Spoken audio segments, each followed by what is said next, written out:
There's only three things in life that are for sure. That you're going to have pain and you're going to go through pain. You're going to go through happiness and then you might find joy. Yeah. If you don't care for somebody else's money, like if it were yours, you will fuck up when you have to care about your own money. Fact. You know, talk to her from now. Yeah. Tell her now, like, yo, Yeah. now I gave him 2% of the shop for free. I got a body shop too. And I just showed it at the shop. Like, I get to the spot, plane is gone. Yeah. I ended up meeting this millionaire on the plane. What do you mean? I was like, because now it's been 8 years of me working by myself, no mentorship. My family's not rich. They don't come from business backgrounds. Yeah. So I have nobody to come ask business questions to.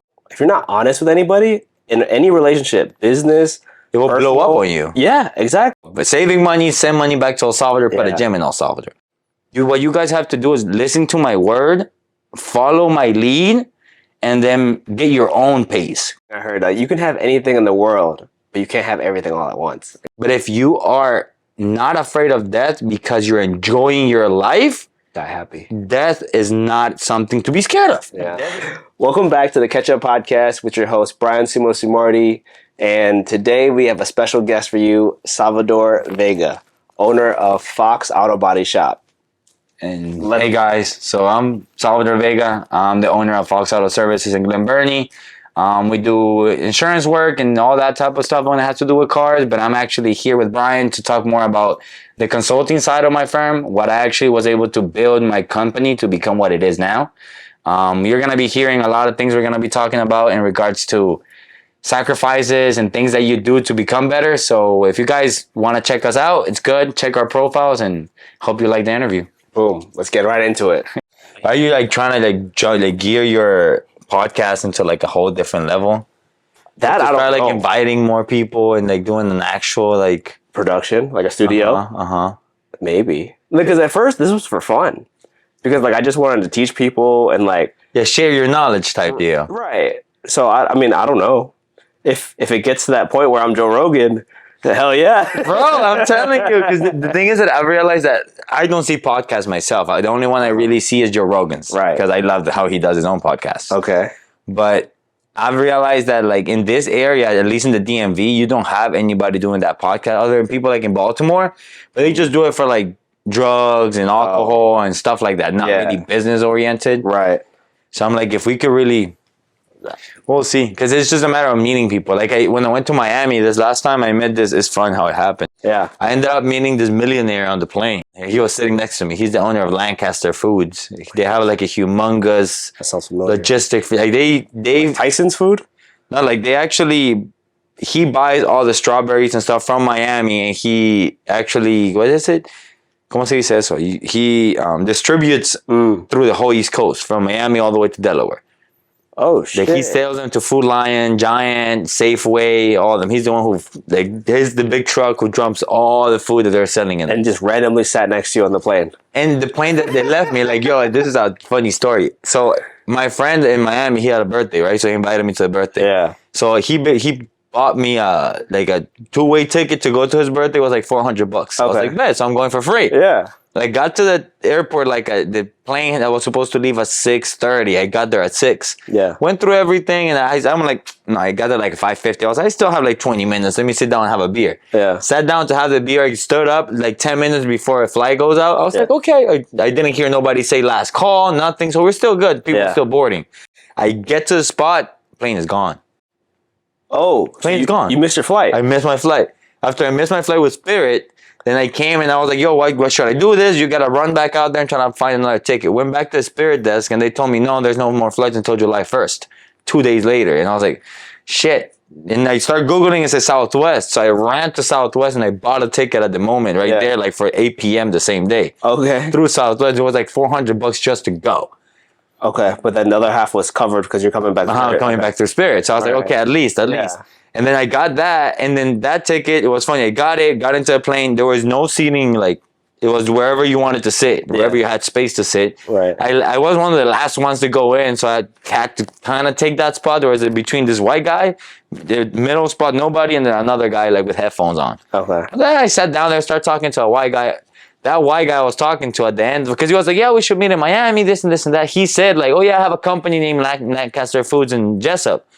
I knew nothing about what Lancaster Foods is. Yeah. I was like, I got a body shop too. And I just showed it the shop. Like, and the most humble thing, like when you say you have business, I have one too. Yeah. And then he started talking to me and stuff. Then we ended up going out to dinner while I was in Miami.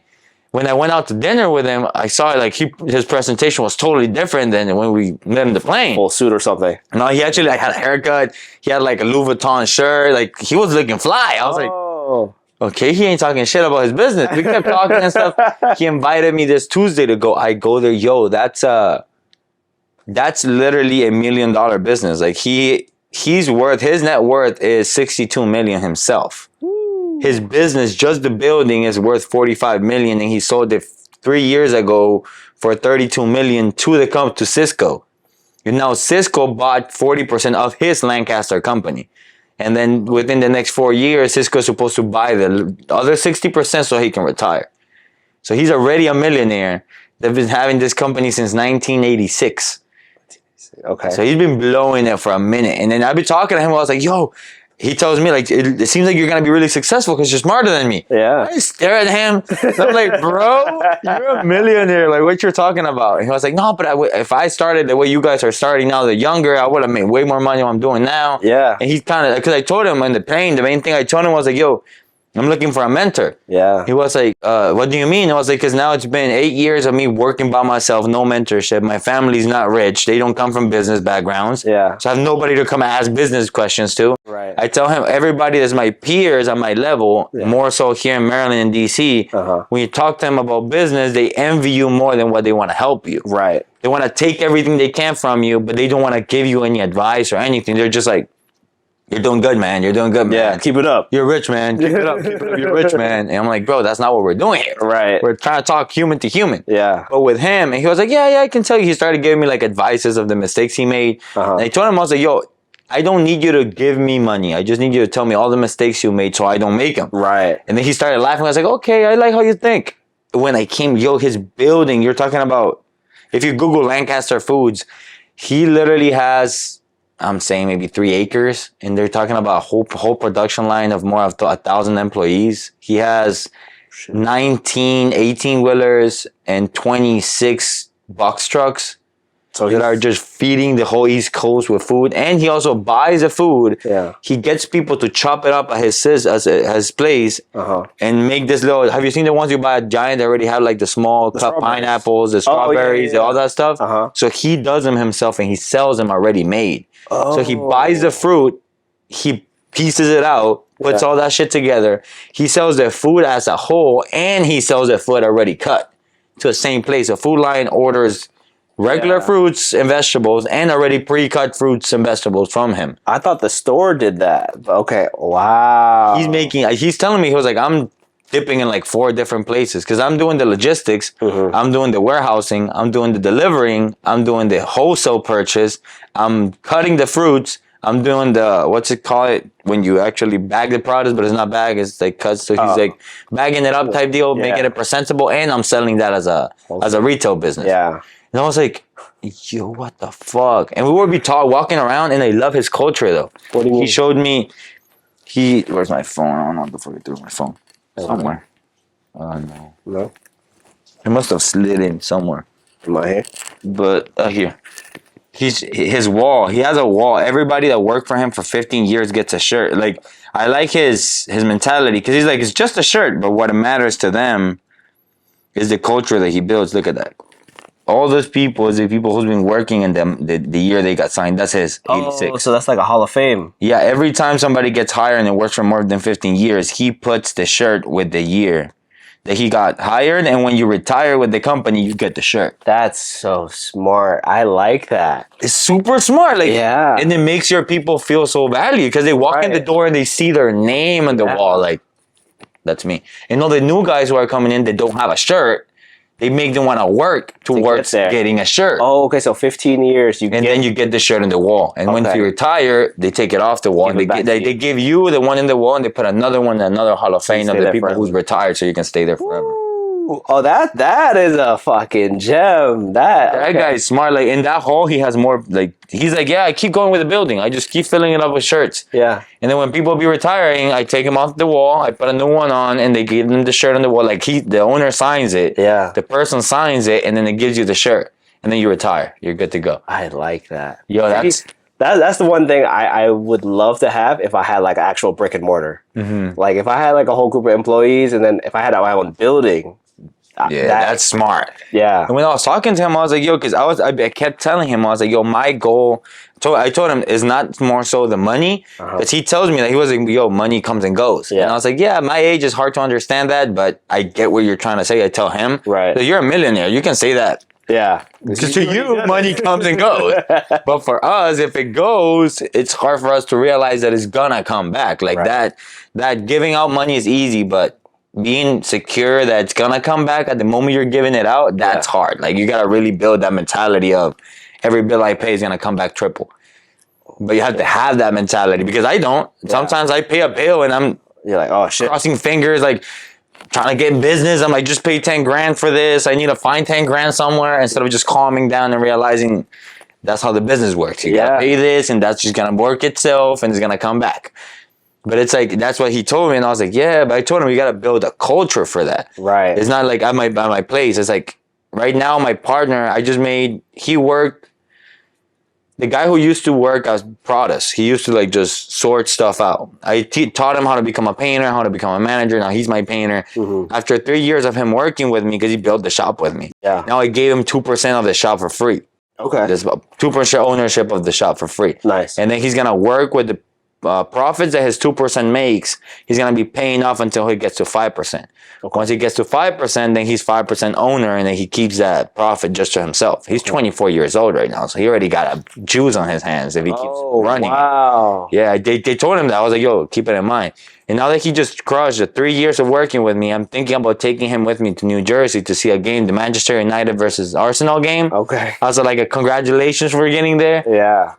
And I was telling this to that guy and to John, and John was like, that's a good thing you should do, but you should do something else too. Yeah. And I was like what? He was like, I don't know what you can do in your industry, but there's something you have to give your employees that makes them feel like they're Worth it. valued inside the company to you. Yeah. It was like, because I was like, yeah, the company values them. And I was like, yeah, but they don't have to feel the company values them. They got to feel you value them, because the value in this company, it's you. Right. So when you're walking down the street, everybody who just knows who you are but don't know you, they can't say hi to you. Yeah. They have to feel that they have that right to just walk to you and say what's up in front of whoever it is, and you will smile back. You'll greet him like he's your best friend. Yeah. Because he was like, that's the value. He told me, I'm a man that worth 45 million. Yeah. Nobody knows that outside the four walls, but when I'm walking in here, if I say hi to you, and everybody else around sees that I'm saying hi to you, you're like, yo, he knows the owner. Yeah. So then he was like, once you get that status, then you start inviting people home to dinner with you. You start inviting them to parks with you. You start inviting them to ball games with you. Because right now it's just like a friend, a boss taking me out because I got 3 years. So I'm not going to go out with him until next year when I got another year. So I got to wait for that. But if you become valuable, they know within the year or whatever time you choose to use your time to spend it with them, they'll value your time more, the experience you're bringing them to. Yeah. I got a question for that. How'd you pick that guy, the 24-year-old? So when he came in, the main thing that I saw in him was attitude. He had a good working ethic. In the sense of, he came in, he knew nothing. And I love when people don't talk too loud. I'm like, if you don't talk, it's better for you not to say nothing than promise a lot and don't develop what you're promising. Yeah. So in my case with him, he came in and he was like, yo, I know nothing, but I want to learn it all. And I was like, are you sure? He was like, yeah, I'm willing to learn whatever you're willing to teach me. Yeah. That's huge. For you to say that to me is like, I have a lot to teach, and I don't know if you're going to hold the pressure of everything I got to put on you. Yeah. Because I told him, everything I teach you, I'm going to ask you to do it the best way. Right. I'm not just going to teach it to you and be like, no, you know how to paint, go spray, and the cards look like shit. And be like, I might say I taught you once I know that your quality is the same as mine. Okay. So then he started working. At the beginning, he was just like doing when you see somebody doing the lowest work that there is and they're smiling about it, you know they can get somewhere. If you tell somebody broom the floor, and because I'm the guy that I'm brooming, I'm asking you to broom with me. I'm never gonna tell you broom and you never see me grab a broom. Right. So I was brooming a bit of broom with me, and he'll stay after 6 p.m. just cleaning the shop because I like to see it clean. Yeah. He'll clean it with me, put the cars back, and he'll leave at 7 p.m. every single day. He's a salary guy. He's not getting paid hourly. Okay. So that was out of his own. Okay, I want to learn. I want to learn. Okay. He learned, and after he learned, I talked to him. I was like, "Yo, what's your dreams? What's your goals? Like, talk to me seriously." Yeah. I was like, I don't want you to lie to me and tell me, I want to be a painter just because you're painting out my shop. Right. I was like, no, I really want to, like, I don't want to be a painter for the rest of my life. I really want to actually get into another business where I can make money. I want a residual income. I was like, I hear you. And I told him, I was like, you know, it's going to take sacrifice. Yeah. And he's like, yeah, I know it, but how much sacrifice? And I was like, that's only what you can tell. Right. Because I told him, look, my issue when I started this industry is that I wasn't ready to sacrifice. I had too much on my plate, so I had to sacrifice it all to get to where I had to get to. So I had a relationship, I had friends, I have all this. And because I never got like a schedule together saying I work from 8 to 5 and after 5 I go to the gym until 7. After gym I study until 9 because I didn't go to college. So I didn't really got that study mentality that people who go to college have. Right. That they're like, they know they have to schedule 10, 6, 4 hours of their day for studying. Yeah. So when they get out of school, it's way easier for you to say, okay, I'm going to put this 4 hours that I used to use for studying for, I don't know, learning something new, reading a book. For me, because I always just worked, never went to college, it was get out of work, personal life. Yeah. Call it partying, call it friends, call it girlfriend. So my girlfriend at the time, she was so used to me giving her all my time when I was not at work. Yeah. Now I was working until 3 a.m. in the morning. Yeah. 1 a.m. in the morning. So I saw where my family started like saying, you work too much. You're just working too much. You don't know. You're going to kill yourself. Yeah. And I understand it because they're worried. You know, it's just a normal worry of somebody who loves you. Yeah. So I was like, I get it, but I keep telling them, I just got to keep doing it. I got to keep doing it. And then in the run, I told my friend, I was like, yo, you should, if you have a couple now and you are ready to get into this, you know, talk to her from now. Yeah. Tell her now, like, yo, I'm really decided that I want to join this venture. I want to join Salvador and what he's doing. He works a lot. I know I'm going to have to work a lot. I hope this doesn't become an issue. I will try to give you as much time as I can. Yeah. But I want you to value the time I give you as if it is the last time I have to give you. Right. No, I agree with that 100%. I do that with my girlfriend too. It's like setting expectations in the beginning. Because if you're not honest with anybody in any relationship, business, it will blow up on you. Yeah, exactly. Or you'll just figure out that like, oh, this might not be the right fit. You know what I mean? Like, I don't know if you've ever felt this way. You tried something really, really hard, but then at some point you're like, maybe this is not for me. It's not it. Yeah, like I think I've done that a couple times. Like I started out coming out of high school, I was trying to be an athlete, but I'm 5'3.5", not even like, oh, now I'm like 170, but when I'm coming out of high school, I was like 140 pounds. So I was a little guy. I'm not going to make it to the NBA. I'm not going to make it to NFL. So what happened was I transitioned into personal training. Okay. And then I was like, okay, cool. Because when I got into college, I took a weight training class. Okay. Turns out my weight training class was a professor. He was the general manager of a Gold's Gym. He saw me training my classmates and was just like, hey, have you ever thought about personal training? And I was like, no. I mean, I why? wouldn't mind. Yeah, why not? What's up? Yeah. And it's like, you should get your certification, apply. I did that in like 3 months. So by the end of the semester, I applied for his gym. And you were in there. To be honest, he didn't hire me because he was the GM, and apparently the fitness manager is the one who hires me. He didn't like me because I was only like 19 at the time. Okay. Because I was just young. But I didn't stop. So again, with the persistence, I went to another gym down the road, maybe like 3 miles down the road. He hired me. And it was from there, long story short, I worked. First time I was on the floor, the gym floor, sales floor, I learned like, all right, what do I do? Like, I'm expecting training. He's like, just go talk to people. I'm like, what? I don't know my prices. I don't know what to say. I don't know what to do. He's like, don't worry about it. You're not going to sell anything your first day. Just go talk. Yeah. That was a good advice, though. Yeah. So now I think back and I was like, that was great advice. But maybe 5 years down the road, I don't know if that's going to be for me. Because like, I realized it took a lot of time for me to spend my time with one-on-ones. And I think that's how I got into mortgage, where now I can meet a lot of people, but now my work is digital. Yeah, you don't have to go anywhere. Yeah. So I'm like, it took me a while and it took a lot of heart out of me. Like, I still love fitness. I love personal training, but my time is spent better. And it's funny you say that because I was interested in, so when I was in El Salvador, because I come from down there, right? So I'm full-blown Salvadorian. Yeah. When I was in school down there, my first goal, like dream, was to become a doctor. But we were broke in El Salvador, so that's expensive, just erase it. Right. So since I was a kid, I realized how you have to erase realities that you want, but you cannot get because of the reality you're living. Yeah. My next option was I wanted to be a lawyer. Okay. But too many books, and I don't like to read that much. I told myself, I was like, bro, you love to help people, you love to fight for stuff you care for, and that's a lawyer. That would be perfect. But you have to thrive, but you're not gonna read all these books, and you're not gonna want to do this. Right. So then I was like, okay. So I went to school down there for just a semester before I came to America, but it was for international business. When I started getting into international business, I started liking politics. Like my dream, and I'll even say it in the podcast, my dream is when I turn maybe 50, something, 60, try to become something in the politics of my country, if not try to run for presidency. Oh, wow. I love what my president is doing, and I love what he's doing. So That's it's like, crazy. It's a big goal. It's a big dream in the long run. Yeah. But that's why I tell people I have to sacrifice. There's a lot of sacrifices going to get you there. If I want to get there, I need to build so much, help so many people in America that when I go to El Salvador, it's not a doubt that I'm coming to help. Yeah. They can see it from your background of how much have you done instead of just coming in. Because that's the main issue in my country with politics. Rich people come in without a background, just with the money.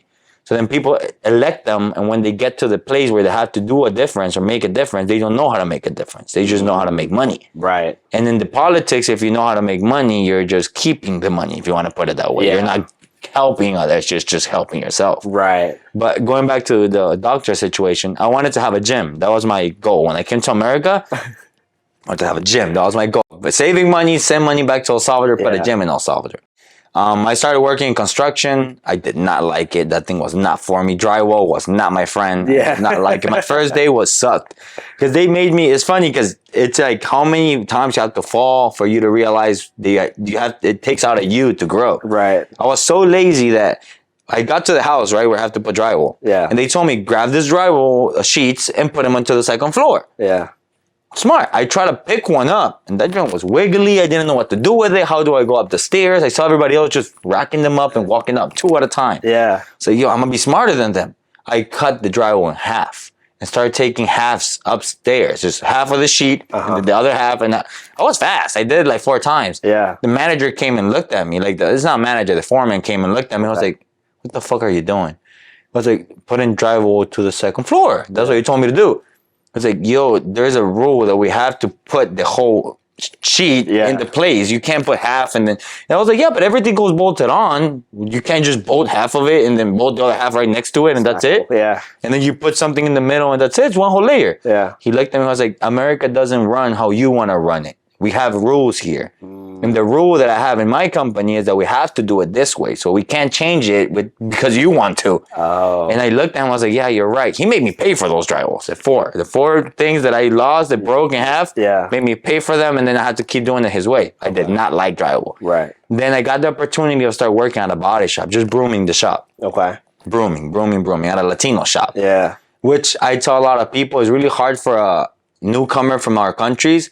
When you go to a Latino business, your English gets stuck. Thank God I was able to move to the management position, like to the office and start talking more English with people. Oh, okay. But once you go to a Latino own business, everybody's Latino. Yeah. Everybody knows Spanish. Speaks Spanish. And nobody speaks English. Yeah. Like they don't know English. Like there's not that they don't want to speak it, they just don't know it. So you coming from your country and you're trying to learn, and you're inside that environment, you're never gonna really develop it because you're just speaking Spanish. All your friends are Spanish now. Right. You go out with Spanish people to Spanish speaking places with Spanish speaking dudes. And then you're like, well, why your English doesn't get better?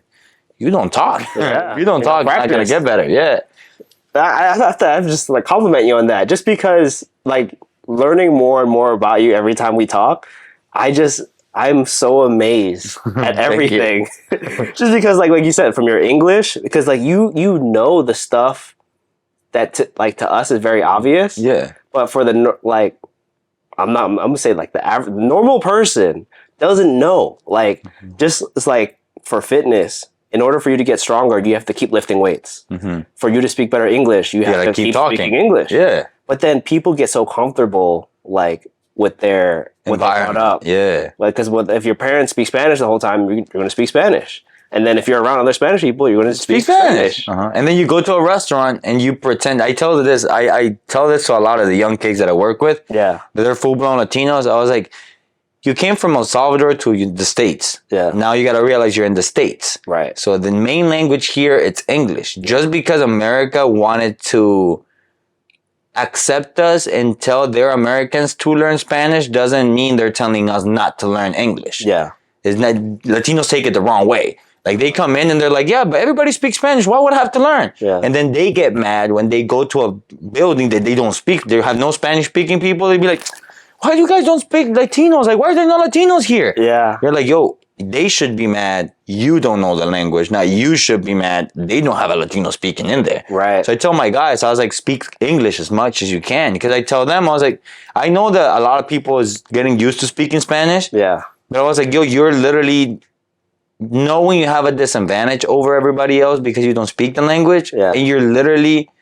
It's like when I tell people I hate pills myself. Like when I'm sick, I don't like to put pills in myself to get better. I like to rest and tea or something before I put any ibuprofen or anything on myself. Asians are the same way. So and I tell my Latino guys, it's just like that. It's like if you're sick and instead of taking medicine, you're just trying to sleep with no tea, with no medicine, with no nothing, just letting people know I'm sick. Yeah. So guys, if I'm coughing, you guys know that I'm coughing because I'm sick, but I'm not going to do anything about it to get better. Yeah. Because everybody knows I'm sick. Yeah. So if you know I don't know English, I'll live like this. And I tell people, I was like, you can't live like that. You got to realize, you got to get to a point, you're going to get to 40 and you're going to want to learn. Right. It's going to be too late by the time you want to learn when you get to 40. You got to help yourself. You got to help yourself now. So I tell them that. And when I got to this country, I started speaking, my English was not like this. Yeah. And it's so funny, I tell people, like if we go to the bar, my English is not meant to pick up girls at all.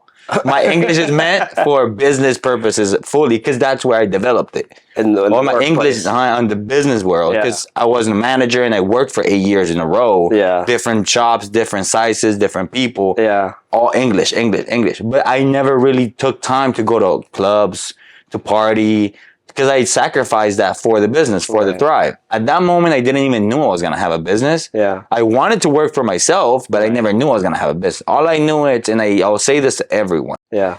If you don't care for somebody else's money, like if it were yours, you will fuck up when you have to care about your own money. Facts. Because I tell people, I made a lot of mistakes on somebody else's pocket. Yep. When I was growing up. It's not that I wanted to make the mistake, but I made them. I made mistakes that cost the owner money. Yeah. But if I would have never made that mistake with him, I would have made it with myself. And my shop won't be as successful as it is now because I'll be making all those little mistakes that I made in my past. Right. But a lot of people is like, I'm not going to work because it's not mine. It's not my company anyway. Yeah. And I was like, yo, if you have that mentality, you're never going to have a successful company. It's like, just think about how hard it took that person to build that company to get you to work for him. Yeah. Now, work as hard as if it were your company. So then when you open your own, this person will help you. Yeah, some experience.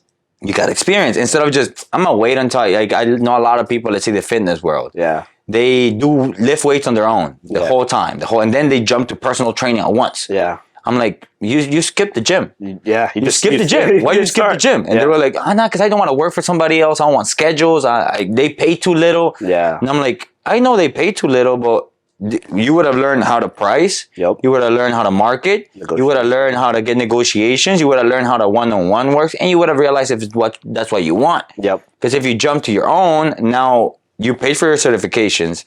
You paid for everything. Now you build your own gym at home. You're bringing people to your house. Negative. And then you're just like, why am I not making money? Yeah. You're like, you're not making money because you didn't study somebody else's business. I tell people, if there's rivers where you can go get water, why are you going to start digging in the desert? Yeah. Go to the river, see where the river comes. Okay, the water comes from down there. Then go to the desert and realize, is it water ever going to come here? Yeah. If it will, start digging. Right. But you're never going to know. If you don't go to somebody else's river, you're not going to be able to know where you're going to build yours. You're always going to be on dry land. You're never going to get water. That's a great analogy. Yeah, and then you're going to be just dying out of thirst, and you're going to be looking at somebody else like, how the hell you got water? Yeah. And it's like, if you would have came to swim in my river, you would have seen how it works, and maybe you would have built your own. Yeah. Because I tell people, it's like, I love new generations. I love young people. Like, everybody I work with, I try to make them be as young as I am or younger. Yeah. Not for preference, but because I believe in them. I believe a lot in youth. Yeah. Because it's like, I realize that a lot of people want to make money out of social media and stuff like that. Yeah.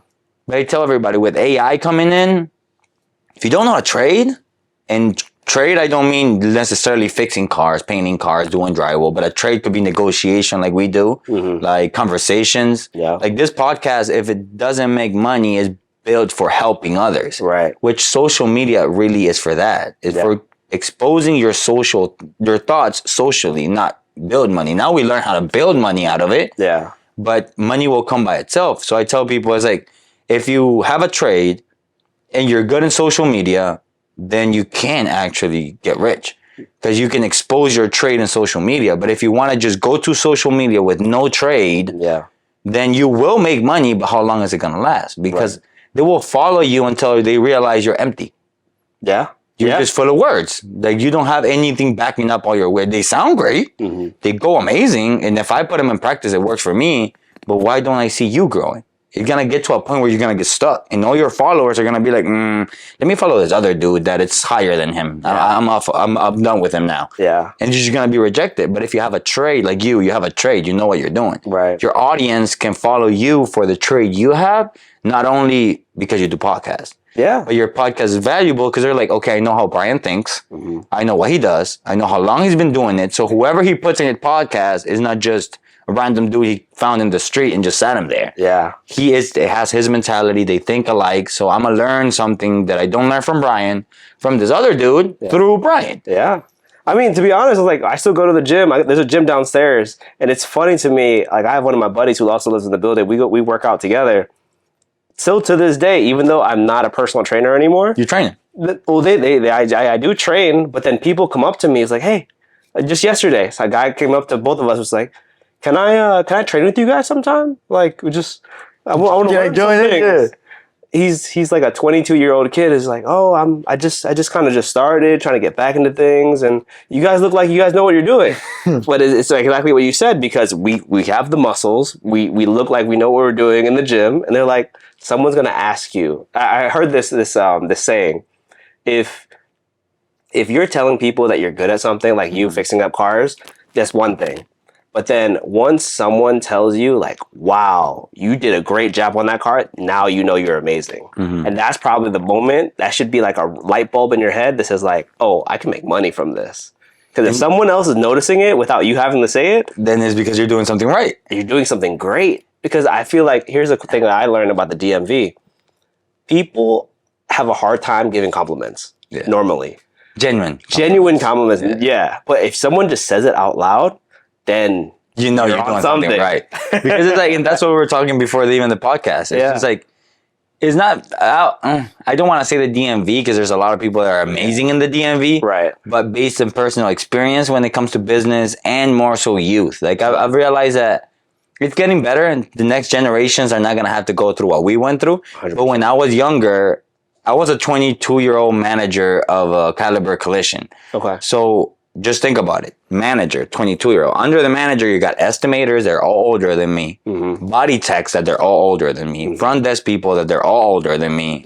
Painters, all older. And I had to tell all these people what to do.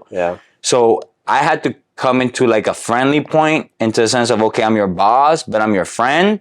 Even though it's not the thing that I'll recommend managers to do. But because I was 22, there was not going to be any other way. If I was too strict, they were just not going to listen. Right. Because of the age, even though they knew I had the knowledge, but I never put it in practice in front of them. But let's say I get hired at Caliber, month 1, I'm your friend, doing whatever. Month 2, you start fucking up on something, but I start fixing it for you. Before I tell you to fix it yourself. So let's say I see a run, something is ran. I come and say, you know what, keep doing that job. I'll fix this run for you. You can do that? Yeah, don't worry, I'll fix it for you. I'll fix the run, get it done, and be like, okay, it's done, let's keep moving. Okay, nice. And then, so what? So then 3 months after, I see another run, yo, fix it. What does a run mean? So when you spray a car and then the clear coat runs down, like it looks like a like it's waterfall, dripping? like it's dripping. Okay. So you got to fix that run. And it's like, I did it myself. So now I told the painter, hey, look, fix the run. Yeah. Now they have nothing to eject me into a sense of they can't say it's too hard. They can't say I can't fix it. Yeah. I got to paint it again. They can't say it's going to take me for a day to do it. Yeah. They saw me doing it. Right. So I tell a lot of people, you can't get into an industry. It could be sales. It could be whatever you do. Mm-hmm. But you can't get into an industry and pretend that people's going to respect you because of the title you have. Yep. If you haven't enforced what the title brings with it. Yeah. If you're a manager and you don't know how to manage people, don't expect people to respect you as a manager if you don't perform as one. 100%. Yeah, and there's I believe in that. Coming out of, or while I was in high school, I was working in restaurants.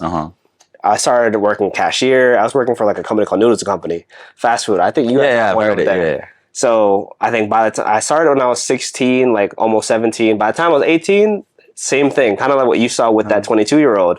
It just, for me, all I wanted was a car. So I was like, anybody who got hours and they don't want to work, I'll take it. I need a car. Pick it up. Yeah. I want a car. So as soon as I turned 18, I'm ready to go. So I started in the front desk or cashier, did like the serving. Then I went to dishwasher. And then eventually they got me to cooking. And then as soon as I turned 18, they made me manager. And because, like, I mean, at the time, I'm 18. Everybody else who's like a cook, they're like in their 30s, late. They're 20s, older, yeah. They're older. Like, they're not, they didn't want to listen to me. Uh-huh. But then every time that they didn't want to do anything, I was like, all right, don't worry. Like, I got it. Push them out the way. I would cook. I would do the whole thing by myself. Mm-hmm. And then really, I just had to tell the general manager, like, hey, this guy's giving me a hard time. What can we do? And then they'll figure out if they want to cut him or not. Well, yeah, either cut or we cut their hours. Like, hey, if you don't want to work these hours, we're going to take you off the schedule. Then we just kind of like slowly worked our way. That like we create punishment from like, and that's how you build a better culture, a better culture. team. There you go. So I think there's a lot I could learn from that. Because for me, ever since I went to personal training, now into mortgage, I haven't really worked with a big team before. Big team of people. Yeah. So the soft skills, I'm learning a lot from you. Soft skills. Trust me, like I've had to learn them because, like even now that I'm the oldest in my shop, even though I'm not old, but I'm the oldest. I tell people it's like you got to know the difference between like if you're a good leader, you have to know how to sense other leaders and when somebody's not a leader. Yeah. Because I tell people it's not bad not to be a leader. I tell them if you're not leading, it doesn't mean you're not a wolf. Right. Wolf, there's one wolf that leads the pack. The one wolf all the way in the middle. There's another one's in the middle, and there's another one's in the back. Yep. And they all have their duties. The one in the front is to guide them. The ones in the middle is to be able to hold if there's any fight that needs to be done, and the one in the back is to catch everybody's back. Yeah.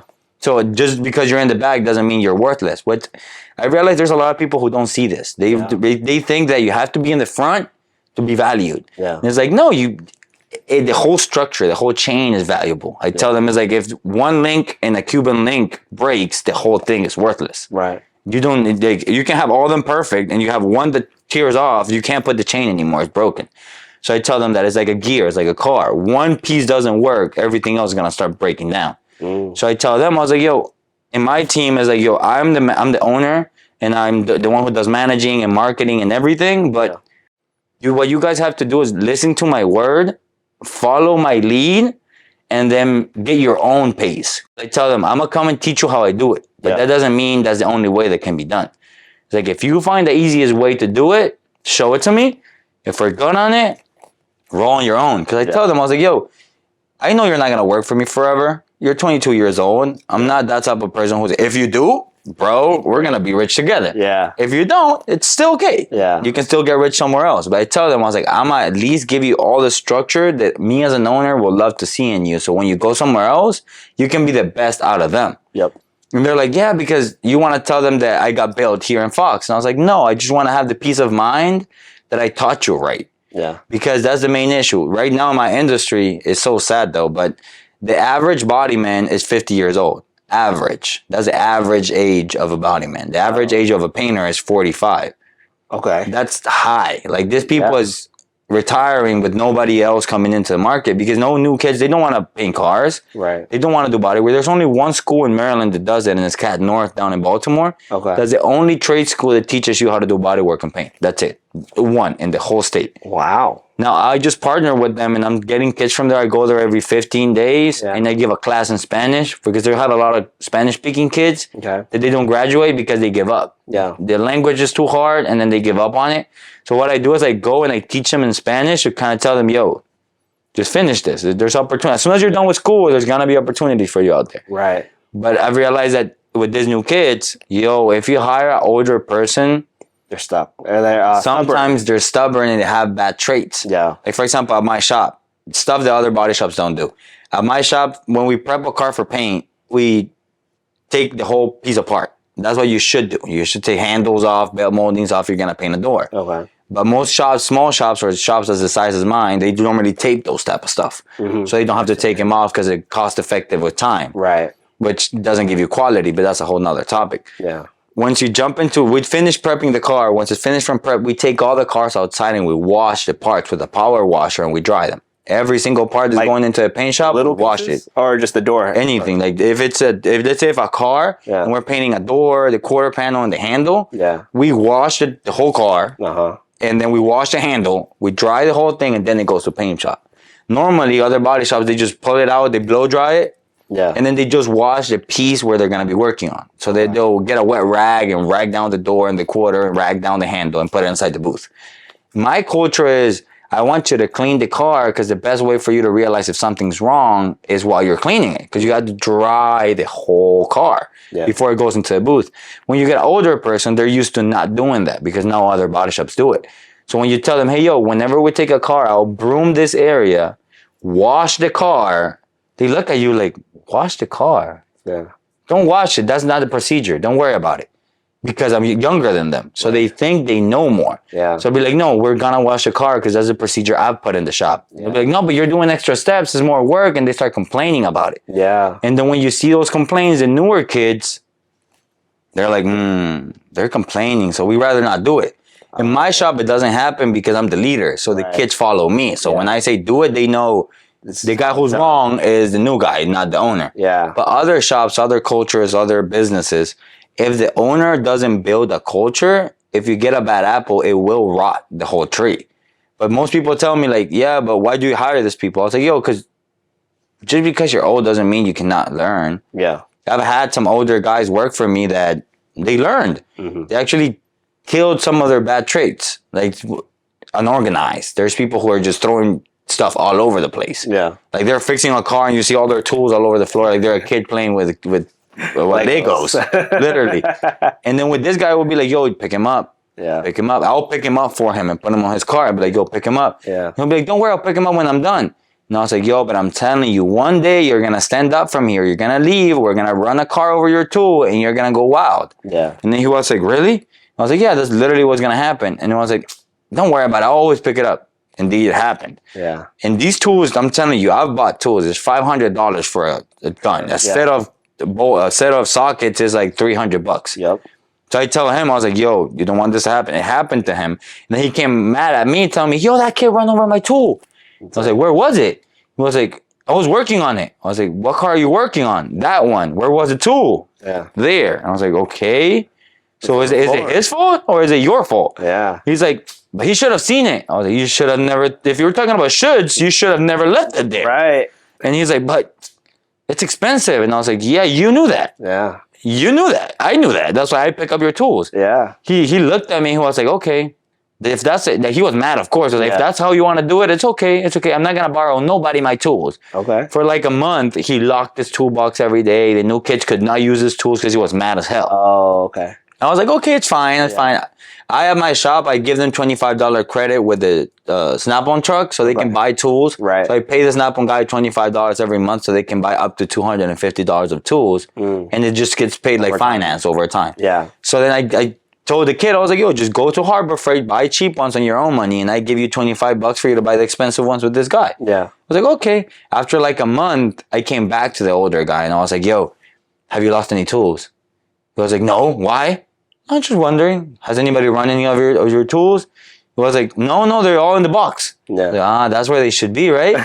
And he looked at me and was like, he stayed quiet for a second. I was like, oh, and that's what you meant. I was like, yeah, you're never going to lose something if you put it where you have to. Sadly, I told him, now you're getting into this mentality that you don't want to borrow tools and you're locking your box. Yeah. But I see you're saving your investment. But you know that you can unlock that box and just make sure you put everything in it before you leave. Right. And it's the same as it being locked, right? Yeah. He looked at me. He was like, yeah, I got it. And then he started borrowing more tools again and stuff. But I tell them, and I tell people, it's not that they're bad or it's not that somebody wants to be bad. It's just, I tell people, if you're used to waking up and not having breakfast, but let's say you start dating a girl who's used to cooking breakfast and she loves breakfast. Right. She's going to think that you hate her food because you're not eating her breakfast when it's just that you're not used to eating breakfast. Right. So then if that never gets into a middle point that you realize what she wants and she realized what you want, then, because it happened to me in a relationship I had a couple years ago. It was like, I'll wake up at 6:30 to get ready and stuff, and then I'll be leaving the house by 7:30. Right. The girl that I was dating, she will wake up at 7:15 to start cooking. Yeah. So by the time I'm ready to go, she's still cooking. Yeah. And she'll be like, I'm almost ready with your food. And I'll look at her, I'll be like, I love what you're doing. I appreciate it, but I gotta run. Yeah. And then after maybe 3 weeks of that happening, she'll be like, you know what? I'm not going to cook for you anymore. Oh. And I was like, let me tell you one thing. There's two options. You can stop cooking. That's fine. Yeah. That's okay. I can buy McDonald's on my way to work. It's fine. Or you can choose to wake up just 10 minutes before and I could sit down and eat with you if that's really what you want me to do. Yeah. She kept saying, I want us to eat together breakfast because it's the only time we can eat together because you come home, work late. Yeah. And I was like, yeah, I get it, but I work late. Yeah. You at least need to wake up earlier. Right. And then we can do what you want. Right. Because I was like, if not, she was like, yeah, but is your business more valuable than me? And I told her, now you're getting into a level that you don't have to. Yeah. If you wake up 10 minutes earlier, nobody's more valuable than nobody and everybody is happy. Right. Or if you accept that I'm not going to have breakfast with you, nobody's valuable than nobody and everybody's happy. Yeah. But you're getting to that level because you want something to happen. Yeah. But you don't want to sacrifice what you need to sacrifice for what you want to happen. Yep. And it was like, you want me to sacrifice and you tell me you're the owner so you can be late to work. So now you stay and eat because you're the owner. Yeah. But I was like, I'm the owner, so I want to be there early. Right. And I want you to understand that. I want to set the example. So then we worked it out and we had breakfast sometimes. Sometimes we don't. Yeah. We didn't. But coming back to sacrifices, it's like most people see what they want. And because the sacrifice looks so little, they expect somebody else to do it for them. Yeah. And they don't do it themselves. It's like waking up 10 minutes earlier. The way she saw it was, why would I have to wake up 10 minutes earlier if he can just be 10 minutes late? Yeah. So let him do the sacrifice instead of me doing it, even though something I didn't mind not having breakfast. Yeah. That was not my problem. I was like, I'm okay. I'm gone. I go to work. I'm fine. But she had a problem. So I tell a lot of people at work too, it's like, if you're doing a job and you're not done by the time your time is to go, stay late and finish it for yourself. Yeah. Not for your boss, not for the money, not for anything, just for yourself. Because if you start getting used to half-assing stuff, you don't measure how quality you do. Because, for example, that job that took you 30 minutes later and you stayed until 6:30 to finish, next time you're going to be like, okay, I'm going to take 15 minutes less of my lunch break. Because with that 15 minutes, I am able to finish just before 6. Because last time it took me 30 minutes over to finish it. Yeah. But if you stop at 6, every single day, you're going to get used to leaving everything halfway. Yeah. And that's not, maybe your boss won't realize and you won't get fired. But that's just killing your own mentality. You're becoming, without realizing it, you're becoming just a slave of your sacrifices because you don't want to make them. Right. Instead of working faster... Oh no, I just work until 6. They pay me until 6. Because I tell people, if you do everything for money, you're only going to have what you work for. Yep. That's it. Yep. But if you do everything for pride and because you want it, money's going to come to you for how valuable you are. Because I tell people, your value comes in what you do. Yeah. If I build something here, the value is because I built it. Yeah. Not because it's built. Anybody else can come and build the same thing I built. Right. But it comes valuable because I built it. Yeah. Because I take pride of it. You're going to see that this corner has a little twist that the other guys' corner don't have because I'm that picky. Yeah. Because he's doing it for you to give him $50. Yeah. I'm doing it for you to look at it and say, damn, just like that. That's funny. Well, I relate in so many ways. Like me and my girl had the same argument with the breakfast part. Really? It's hard. Yeah, because like I mean, for me, like I realized I spent a lot of time working. My time that I like to work is like between 9 and noon. So like during that time, I don't eat. Like Because you're in it. yeah, I'm like I call it deep work, and I'm just like I drink water, I drink a protein shake, but I'm like I'm sitting at my desk and I'm just Going at it. pulling numbers and stuff. But then on top of that, I think of it like exactly what you said. It's like I'm learning how to teach other people how to build habits. And with what you said, it's like I think I read a book, The Atomic Habits. Have you heard of that? I've heard it. There's a thing called habit stacking. So if you keep doing certain things, exactly kind of what you said, if you work just for your time, like on the clock, you only have that. But then if you keep learning how to build skills on top of skills, and you do things for completion, like the jobs, like if you're painting a car, get it done. If you can't do it in your 8 hours of work, just get it done. So then now you know, all right, I'm slow. Like I couldn't get it done in 8 hours. So I need to be better. yeah, how can I do it in 6 and still get everything done? So work faster, quicker, and then your boss will see it. Your future employees, your coworkers see that, and that's valuable. When you can do something faster than what's normal, you're golden. And you're more than golden for me. Is like, at least at my building, when I see somebody working, for example, my painter, I come in, sometimes he overtakes stuff on top of his shoulder that he shouldn't. Like, he sucks at asking for help. But I tell myself that I'm part guilty on that because I am like that. Yeah. I'm the type of person that who taught him? I taught him. Who's his leader? I am. So it's like, once you become a leader, you gotta go back and study yourself and be like, okay, is my followers doing the things I don't like because are the things that I do myself? Yeah. So I have to teach him how to stop doing them like I taught myself how to stop doing them. Okay. So for example, at work, I'll be like, okay, I'll go in and I tell you, yo, you got to paint these 2 cars, you got to fix these 2 cars, you got to take apart those 3. Yeah. And another car comes in. Instead of telling the guy who's taking apart cars, stop taking that car apart, take this one apart, I tell them, I'll do it. Okay. No, I'll take it apart. I take it apart. A car comes in to sand it, and I see the guy busy. Don't worry about it. I'll do it. I'll do everything. So they'll see me because I do have that thrive, and I have the knowledge to do things quicker than them. Yeah. But they don't realize that I have that knowledge. They just see me doing it. Okay. So then once they see, okay, Salvador prepped 3 cars, he took down 2, he did 5 estimates, he delivered 2 cars, and he helped me paint this, and he was helping us broom. So I can do it too. Yeah. So when I tell him, yo, you got 4 cars to paint, you're good with it.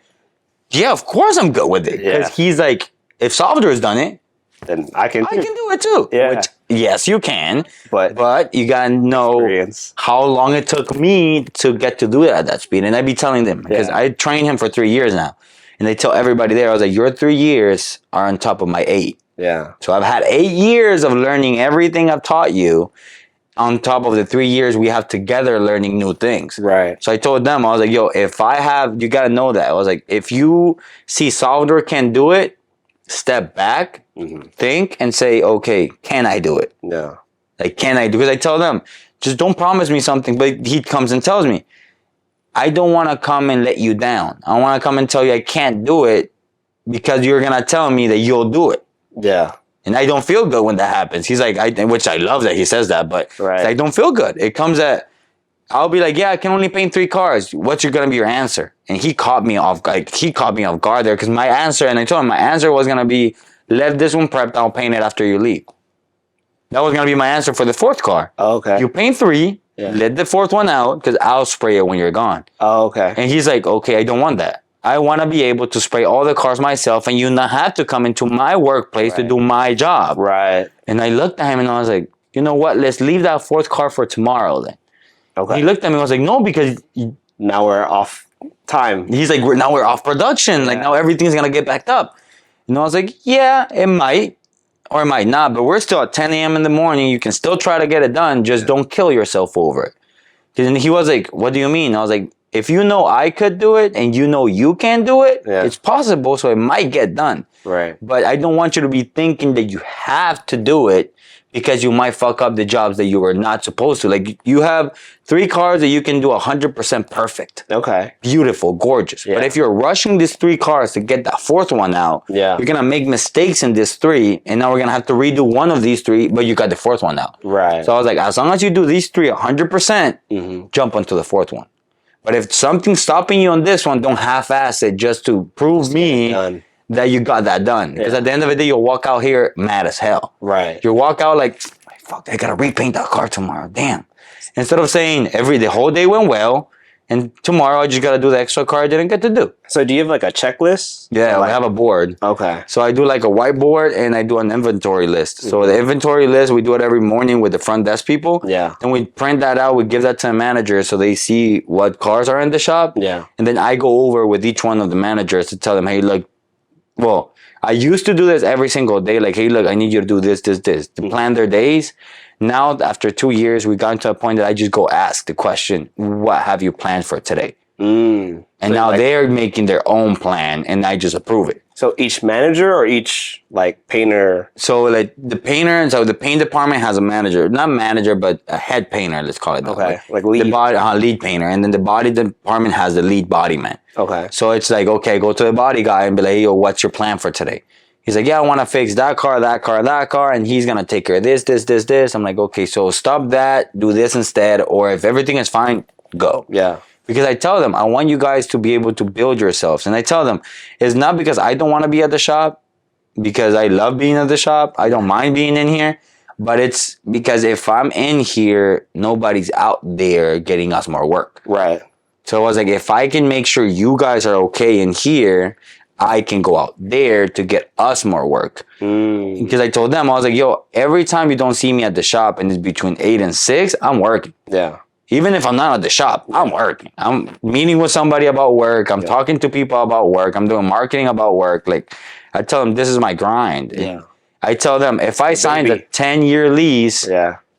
I'm going to own up to it. And I tell them, wouldn't you guys like to be a custom shop? That's why we don't jump into DRPs at once. DRPs is when you crash your car, your insurance company tells you got to go to this shop. Like they give you like 3 or 4 options. Yeah.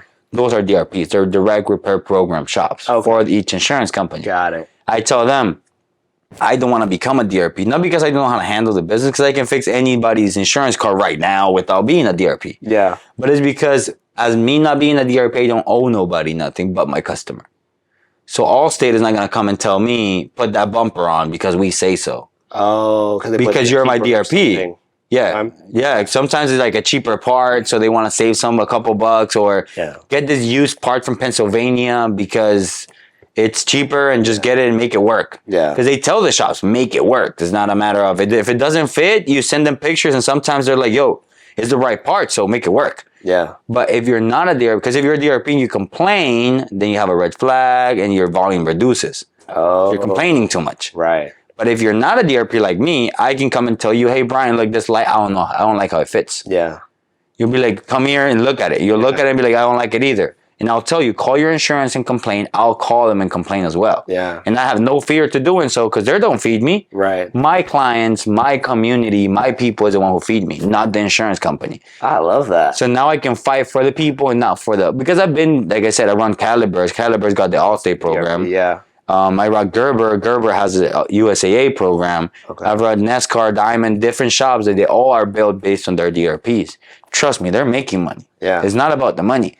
But to me, like I said, it's not about what good is it gonna make if I, as the owner, make $200,000 this year, but my employees are still making $10 an hour, $15 an hour, Minimum wage. minimum wage. I'm getting rich, but on my guys' behalf. Yeah. So that's not fair. But I was like, if I don't become a DRP and I can make the community love us, our work is gonna be valued as prime work. Right. So now you charge prime prices because you got prime work, because you pay your workers prime money. Yeah. Because I tell my people, I was like, if I buy a house, I want everybody of you guys to live in your own apartment.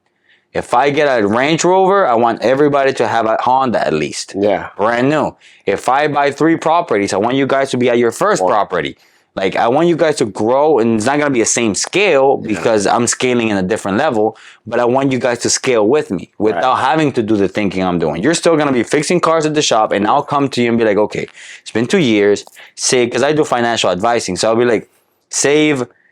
I know your paycheck because I pay you. Yeah. So, and tell me your bills. They'll tell me their bills. I'll be like, okay, save this much money for the next 2 years, and I'll come up with a deal for you. I got the financial lender. Yeah. I've been doing real estate. I've been doing this. I've been doing that. Yeah. So by the time my guys are ready, I'll be like, okay, how much money you got? 30 grand up front? Okay, you got 30. I'll contact you. I'll get you to approve them. I'll contact the realtor agent. I'll get the house they want. Yeah. They're just going to have to sit down and say, yes, I want it. Here's the money. But I tell them that's just a matter of building. Yeah. And then I tell them, you go to another business, you work for somebody else. They don't care what you do. Yeah. They give you the paycheck and that's it. You go home, bro. Like, that's it. I don't care what your life look like. But I've been in places that, like my first job, Nescar Garage. Yeah. I worked there for a while, and there's a guy who still works there since I was working there, and he never scaled himself. Yeah. But I know him because he didn't care to scale. He's one of those guys that's like, as long as I have my paycheck, I'm okay. Yeah. But for the amount of time that he has working there, if he really would have sat down and had somebody who guided him with the amount of money he was making, he would be a whole different position by now. Right. I paid him. I saw the money he was making. I was like, you're making like 5-6 grand a week. I was like, why are you still in an apartment? Oh yeah, because you're driving a C-Class everywhere. Oh. And I was like, and I tell him, yo, that's the mortgage payment. that C-Class right there is your apartment. And then other things, I'll be like, yo, we'll go out to eat. And he's the type of guy who was like, yeah, let's go to the most expensive places. And I'm the type of guy, you'll see me walking around with flip-flops and chilling. Yeah. And they'll be like, yeah, but why don't you like to, like, expensive stuff? I was like, I do. I love, but I learned that you can, for me, that's my rule. I can only have 3 things I like. Okay. Out of the 1,000 things I love. What are those 3 things? 3 things for me. One is gold. I love gold. Okay. Gold is like instead of buying Louis Vuitton, instead of buying Gucci, Prada, or anything like that, I invest in gold. Are you like jewelry or Jewelry. like bars? Like jewelry. I like bars. Yeah. But because I don't have a home yet or a safe place where I can place my bars, and I don't trust in leaving them at a bank, okay, then I like my jewelry, like my gold. So it's like when people see me, I was like, yeah, I'm happy if I have a tank top, shorts, flip-flops, and my chain on. I'm happy. Yeah. I got my chain. I don't care if my flip-flops are not Louis. My tank top is from Dollar City. Yeah. I don't care about none of that. Then the second thing for me is to know that my family's straight. Okay. So for example, my family, in the sense of, I've been capable of holding back my family from El Salvador when I got here, after I opened the shop and stuff. One of the little things that make me happy is like my sister. El Salvador was tough back there. Yeah. So my sister got crashed and the person didn't have insurance. So the car went total loss, and we didn't have insurance. So it just died. So now my sister had to get rides to go to school, to go to university and stuff. So I was capable of getting a car down there to give it to her. Nice. And I'm paying them monthly from here. Yeah. So it's just like, okay, that's another thing. And my friends are like, yo, why don't you buy an expensive car? I was like, because I'm buying my sister her car. Yeah. So it's like, I'd rather pay $400 for her car in El Salvador than pay $800 for my expensive car here. Yeah. Because my value is my family. Yeah. And then third, I need something for my future, which is my kids. Those are 3 things that values for me. I don't have kids right now, but my future is I need real estate. I need things that are for the future, because right now I'm good at trade. I can do trading and make money. I could do consulting and make money. But when I get older, how am I going to make money if I don't have energy? So I'm thinking, once my energy runs low, I need something that can keep me going. Yeah. So it's like real estate. So I tell everybody, what does these 3 things have in common? They all need money. Right. They all need money to happen. So I tell them, if I will focus myself on everything I love Louis. Don't get me wrong. I love Vegas. I love Miami. Yeah. I love traveling. I love expensive cars. Who doesn't? I love expensive restaurants. I love rooftops. So it's just like, why don't I do that? And I tell my peers, it's like, you have to value. If you love eating, I know people who love eating. Yeah. They enjoy eating like if it's sex. And I'm like, yo, nice. So stop buying an expensive car, go to expensive places. Yeah. You can't have everything but hand to hand. Right. Because then you get consumed by your wishes and you never get your goals. There was a saying I heard, you can have anything in the world, but you can't have everything all at once. Exactly what you just said. Yeah, literally. That makes a whole lot of sense. I mean, I don't know. I feel like you've given way like gems of knowledge. We could just write an encyclopedia and we could just keep going and on. But I feel like we should wrap up. Yeah. I want to say, what's your biggest thing? Like summarizing everything that you just taught me.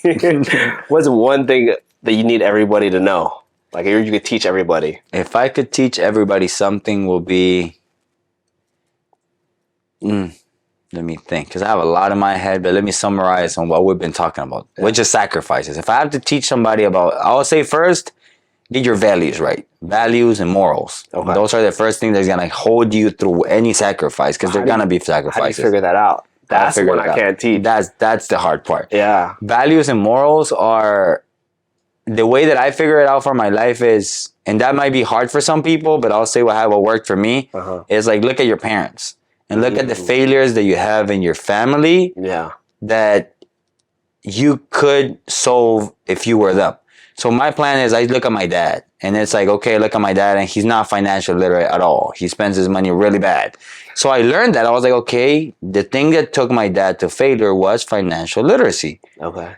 So let me put into practice because I have his genes. Yeah. Because I tell people, genetics is a true thing. It's genetics. Like, right. It's inside of you. You're built of it. Yeah. So if I can teach somebody else, something will be get to know yourself. Right. When one of the ways that you can get to know yourself is through your family. Yeah. You look like your dad. You act like your mom. You talk like your cousin. You scream like your uncle.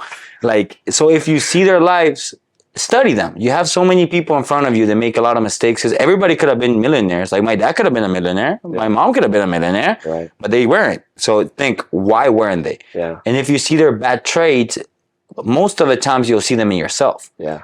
And then you won't like what you see because you'll be like, oh, if I keep going like this, I'm gonna end up like my dad. Yep. But if once you see that, you look at it in the mirror and you're like, okay, what things can I do differently from what he did so I don't get to that point? So the learning curve here will be your sacrifices will always be there. Yep. Always. And they're going to get bigger and bigger and bigger. Because I tell people there's only 3 things in life that are for sure. That you're going to have pain and you're going to go through pain. You're going to go through happiness.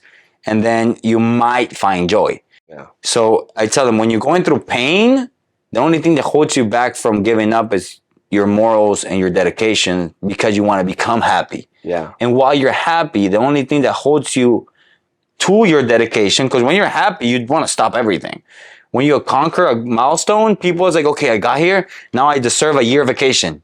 No, you got there. Keep going. Momentum is one of the most beautiful things you can have. Don't let it go. Right. So it's like you got to a milestone, keep going. So I tell them once you're happy, because you're in a milestone, you're celebrating, think about your pains. When you think about your pains, you're like, okay, that could happen again. Yeah. Anything you've gone through, if you have a breakup, you can break up again. Yeah. If you went bankrupt, you can go bankrupt again. Yeah. So anything you went through pain for, it could very well happen again, and you never know when. So make sure that once you went through something, you learn from it, and you can see it coming. Yeah. So you know how to get away from it. Because it's like, for example, for me, if I know I like to party a lot, I love to party in El Salvador, and I still like to. Right. So I'm going to not put myself in that situation. So when I'm talking to my peers and we're drinking and stuff, and I hear, yo, it's 12, and be like, yo, let's go to DC. I know if I put myself in that situation, I'm not waking up tomorrow. Yep. I'm going to love it. Yeah. I'm going to enjoy it. It's going to be a blast. But I'm not going to wake up tomorrow. And when am I going to feel worst? When I don't wake up tomorrow and I'm bashing myself for not waking up tomorrow and I lose everything that I've been working for? Yeah. Or when I'm driving home mad, I wish I could have gone. Fuck, I want to be there. So I tell them it's more worse for you to be mad at yourself because you did something right than to be mad at yourself because you did something wrong. Right. So that's what I'll teach people. I'll say, know yourself, because that's a key. That's something I'm still learning how to do. Yeah. Because once you get to know yourself, you become a beast, man. Like I tell people, my goal is everybody are gods. In Genesis, it says that we were created to his liking. We were created as he is. Yeah. So if you think about it, we are all gods. We all have the same spirit inside of us. We're all pieces of God. Yeah. If we were able to develop ourselves to the level of God, we could. If we use 100% of your brain, we don't know what we're capable of. Right. So I tell people, just think of it and keep performing every day, not to become perfect, but to get closer to becoming perfect. But perfect for yourself means different than from anybody else. Right. To me, I don't need to hug somebody to love them. Yeah. I can talk to them for 30 minutes and smile all day, and that's love. Yeah. For others, you need a hug and you don't talk, and that's love. Oh, yeah. So get to know yourself, because once you know yourself, you'll realize everybody's different, and you'll stop judging people. Yeah. You'll stop being envious. Because you'll realize he has a lot, but that's not what I want. Yeah. This is what I want. So I'm okay where I'm at. Yeah. I think it's always figuring out the right mentor for you. Yeah. But then you always got to like keep looking at other people, because sometimes, like what we said earlier, like this might not be for you. You thought it was. Like when everybody wants to be a millionaire, like rapper or NBA player, but you're not going to be an NBA player if you're not tall enough. Yeah. You're not going to be a rapper if you don't know how to rhyme. Yeah, exactly. I find that funny. So I was reading another book, The World's Greatest Salesman. Okay. I learned that from Matthew McConaughey. Yeah, he's smart. That's he's a smart guy. Yeah. So in that book, The World's Greatest Salesman, it's a bunch of scrolls. Scroll number 5 is something that you have to repeat to yourself. It's like a mantra. It says, "I'm God's greatest miracle."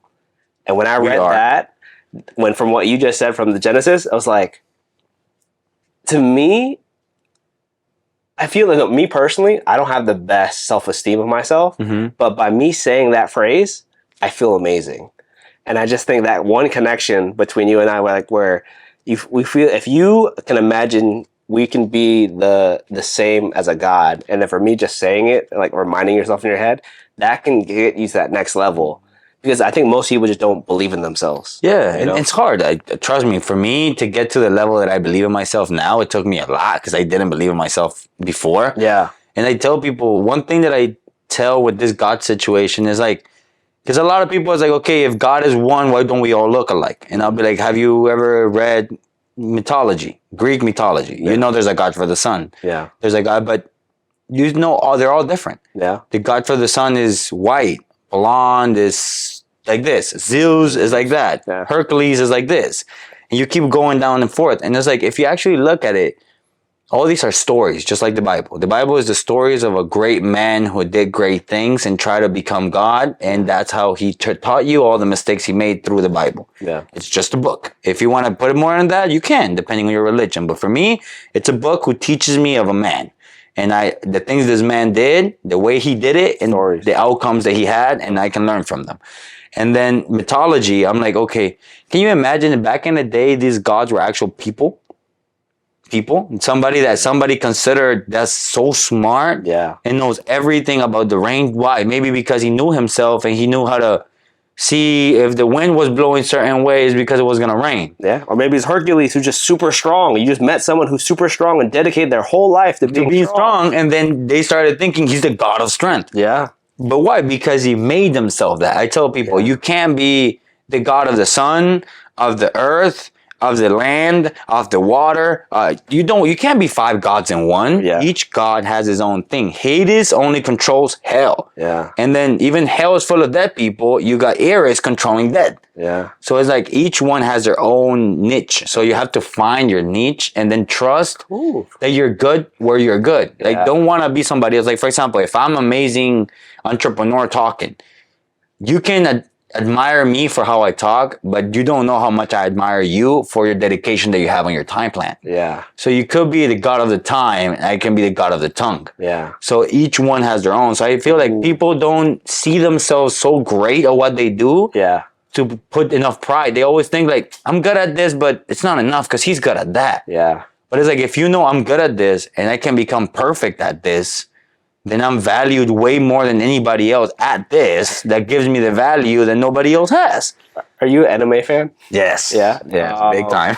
Big time. The one anime, Seven Sins? Yeah. I was thinking crazy about that. Thinking like, now I completely forgot. Oh, lust. The sin of lust is always comparing yourself to somebody else. Yeah. Exactly what you said. You'll forget. If you like me for my time management and scheduling, and I like your soft skills, like soft management skills, like sometimes I'll forget how good you are with your time management. Exactly. Because you do it every day. Yeah. It's like, that's why I love One Piece. I'm watching. I did that to myself because people was like, "Don't do that. It hasn't even ended. It's forever, and you're gonna die without knowing the end." I'm fine because I started watching One Piece, and One Piece. What thing that taught me is, so you got Luffy, right, which is the main character. You got Zoro and his whole crew. Yep. Once you start seeing the episodes, nobody wants the same thing. Yeah. Zoro, he wants to be the world's greatest swordsman, which has nothing to do with being the king of the pirates. It has nothing to do with being the best cook in the world. It has nothing to do with writing a navigation map of the world. Yet, they said, Zoro said something on one of the episodes that I watched. And he was like, you know what makes me want to stay in this crew even though we have a stupid captain? Because Luffy is dumb as hell. Yeah. So it's like, even though we have a stupid captain, it's because real friendship doesn't mean that we all have to pull the same cord. We can all pull different cords just in the same direction. Yeah. So just because you look that Luffy is fighting over there and I'm fighting over here and he's fighting over there, we are real friends because we trust in the other person without having to know what they're doing. Yeah. So it's like, I know that each and every one of us in this crew is going to do the best they can at the best of their abilities to do whatever they're doing. So I know that if I go fight here and I go back to the ship, I don't got to go find nobody else because they're doing the best they can and they will go meet me at the ship. And I was like, damn. Because the way that I saw teamwork was we work together, not separate. But in One Piece, they showed me if you can breed your people so they can all believe in themselves, you don't have to be there. They're gonna perform at their greatest and get to their goal. You'll be happy just by seeing your teammates do that. And I was like, One Piece, I'll still do this to myself because they have a lot to learn. But I tell people, anime, if you really know how to understand what's going on there, like, you gotta figure out like the main story. Like I wish I had it. Like I got Zoro right there. You got Zoro right there. I love Luffy. Luffy is my guy. I just love like that's the one trait genuineness. the genuineness, the charisma, and just like I don't know, just happy. Like, how can you be so happy when things are so bad sometimes? And it's like, and what killed me about him is like, when they said it, I don't know, there's an episode where he actually wants to go where the king of the pirates got killed. Yeah. He wants to go up into that thing and just see the same view. Yeah. And it was so crazy because I saw him trying to fight to get up there and I was like, why do you want to go up there? Like, it's in the middle of everywhere. They're following you. Yeah. They're going to kill you. They're trying to find you and you're putting yourself in the middle of the plaza where everybody can find you. What do you want? He wanted to go up and have the same view that the king of the pirates had right before he died. Yeah. And I was like, why does he do that? And the whole time they were supposed to kill him and everything. And this guy said, this kid was smiling right before death and he was not afraid of it. Yeah. And the other guy told him is because if you are afraid of death for the moment that you're going to die, then your life has no meaning. Yep. But if you are not afraid of death because you're enjoying your life, die happy. Death is not something to be scared of. Yeah. Death is something that you know it's going to happen and you're okay with it happening. So you can smile at the moment of death because you knew it was coming. Yeah. But everything you did before that time is what you have to be happy about because you did not know what was going to happen between born and death. You only knew you were going to be born and you knew you were going to die. Yeah. But what happened in between, that's your story. And I was like, damn. I was like, damn. Because sometimes to myself, I tell me, I was like, am I doing the right thing? Am I in the right path? Am I going fast? Am I going slow? Is everything okay? Am I doing the way I have to do it? Yeah. And then when I see these things and hear this stuff, it's just like, there's no way. There's no book. Yeah. When you're about to die, then you write the book of your life. There's no book to how you have to live your life, how fast you're going to go, how slow you're going to go. There's only books of people who they're done with their life and they're telling you how they lived it. Yep. But nobody can tell you what's gonna happen. Everybody can tell you what already happened. And most people don't even write their own biographies. No. Someone else writes it for them. Yeah.